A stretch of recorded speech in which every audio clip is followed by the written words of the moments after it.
Ces gestes appartiennent à la culture tunisienne, à leur tradition, leur histoire, leur art, depuis que les Phéniciens et les Carthaginois sillonnaient la Mare Nostrum en maîtres incontestés.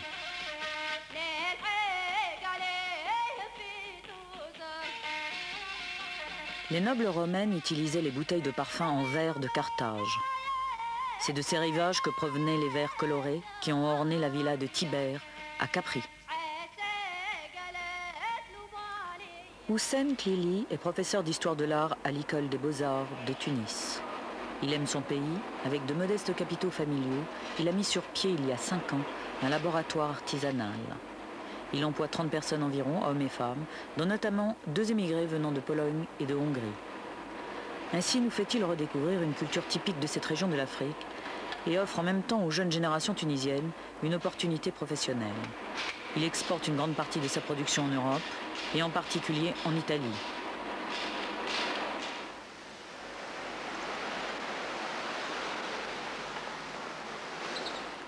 Cette pratique du verre entièrement soufflé à la main, modelé d'après des dessins originaux, prend ses racines il y a plus de 2000 ans.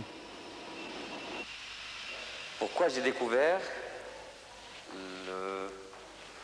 le verre? Parce que j'avais des préoccupations personnelles par rapport à notre histoire.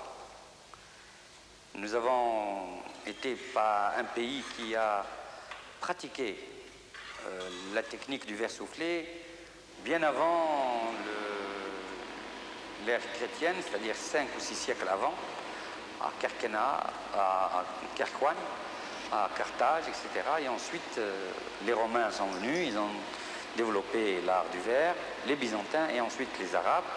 Et d'un seul coup, au XIVe siècle, le verre disparaît en Tunisie, jusqu'au XXe siècle.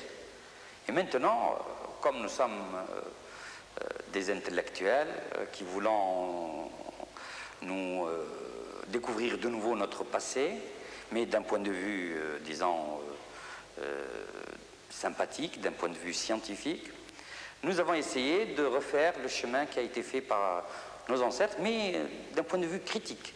Nous avons créé. Et ce n'est pas simplement du verre ancien que nous faisons, mais c'est du verre moderne, avec des formes modernes, de design, des choses qui sont utiles, mais en même temps belles. Notre but, c'était justement de nous réconcilier avec notre passé, tout en étant dans le présent. Voilà l'idée principale qui préside à l'élaboration de ce projet, de verre soufflé en Tunisie. Toute la famille de Houssen Klili travaille dans cet atelier artisanal situé à Massou, à une vingtaine de kilomètres au sud de Tunis. Sa fille Fatia, sa petite fille Amina et surtout son beau-frère Zahaf Mohamed, responsable technique de l'atelier. Zahaf est un expert dans l'élaboration du procédé. Il a travaillé pendant plusieurs années chez les maîtres verriers de Murano, près de Venise. L'habileté des Vénitiens est connue du monde entier.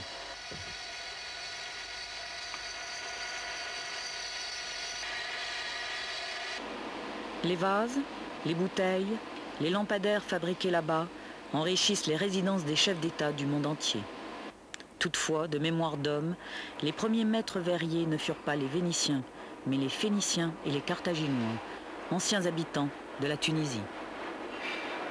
Ho lavorato per 3 anni a Venezia. Sono tornato qui perché abbiamo creato questo lavoro con il mio cognato, che è il signor Houssen Klili, che è un professore d'arte, e quindi abbiamo portato qui una tecnica, diciamo, vetraia che un tempo fa era tunisina, dei tempi dei Fenici, e siamo tornati per farla ritornare qui, diciamo, a Tunisi.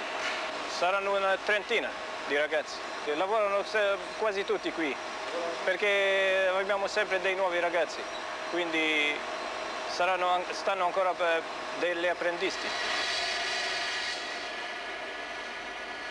Ce travail, qui a pour origine une culture ancienne et un secret retrouvé, ont poussé la famille de M. Klili à créer cet atelier.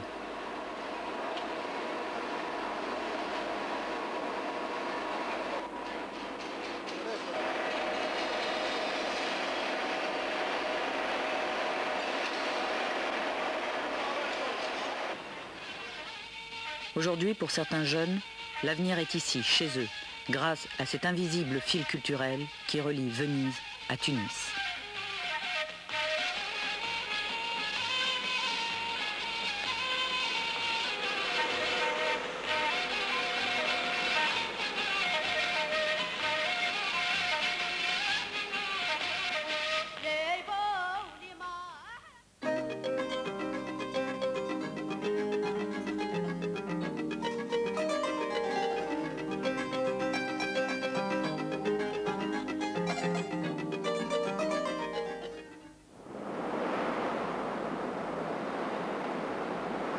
Il existe un endroit en Tunisie où se joue l'avenir agricole et alimentaire d'une bonne partie de l'Afrique du Nord.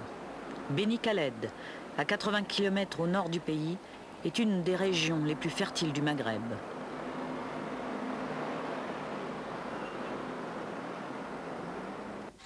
Là se trouve un des laboratoires les plus modernes et les plus performants de la région. Ici, des chercheurs mettent au point des programmes agricoles qui devraient augmenter et améliorer la production nationale des fruits et légumes. Le problème est crucial si la Tunisie veut atteindre l'autosuffisance alimentaire. Une production de qualité médiocre l'empêche d'exporter et ne lui donne aucun espoir de concurrencer les oranges, les mandarines, les œufs et les oignons produits en Europe.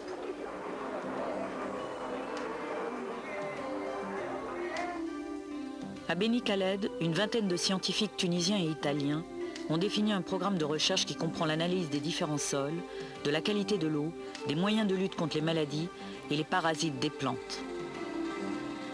Les activités du laboratoire de Beni Khaled sont multiples. Premièrement, nous avons l'analyse du sol.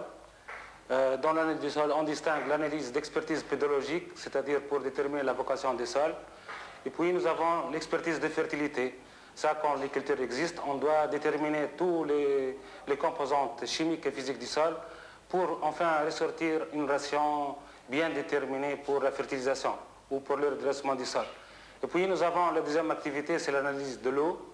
Il y a une analyse classique pour déterminer le sel, la quantité de sel qui existe dans l'eau, ou on fait une analyse complète, un bilan complet des sels qui existent dans l'eau. La troisième activité, c'est l'analyse des végétaux. Dans l'analyse des végétaux, on fait l'analyse foliaire ou bien l'analyse des fruits pour la détermination des qualités des fruits. La quatrième activité, c'est l'analyse nématologique qu'on fait ici au laboratoire, soit pour des végétaux ou pour le sol. Et puis on fait une assistance aux agriculteurs en matière de défense de culture. Donc on suit les insectes, l'évolution des insectes au cours de l'année, par exemple des fléaux, des cératides, des pucerons, et l'invasion aussi des criquets qui nous est parvenue dans les années qui sont passées. Voilà, ce sont les activités qu'on faisait ici au laboratoire. Ensuite, on vérifie immédiatement les résultats des recherches sur le terrain. Ce projet, décidé par le gouvernement tunisien, en étroite collaboration avec Rome, a un budget de 5 millions de dollars répartis entre les deux gouvernements. Cet investissement a permis la création de véritables centres pilotes d'expérimentation des nouvelles techniques de culture, des nouveaux engrais et insecticides naturels, et ce pour respecter l'environnement. Tout cela est complété par une formation des agriculteurs de la région. On leur offre ainsi la possibilité de jouir directement des avantages des recherches effectuées en laboratoire.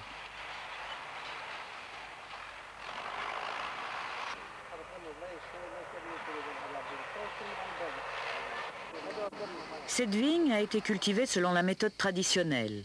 Elle est peu développée, elle produit peu de raisins et vieillit prématurément. Ce type de culture est pratiqué dans presque toute la Tunisie.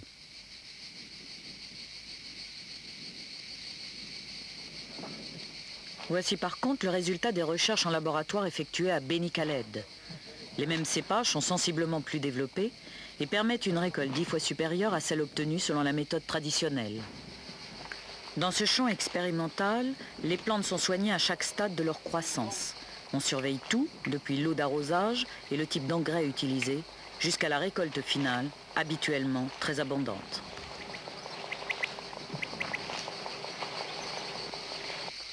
Ce que vous voyez ici, c'est une parcelle pilote qui a été plantée dans le cadre du projet tuniso-italien pour le transfert de la technologie en arboriculture fruitière.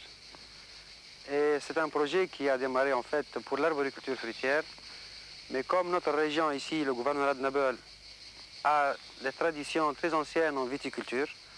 Nous avons discuté et convenu avec nos amis italiens pour qu'ils fassent des parcelles de vignes de table dans notre région, étant donné que les viticulteurs de la région sont assez ouverts et ils sont avides de technologies nouvelles.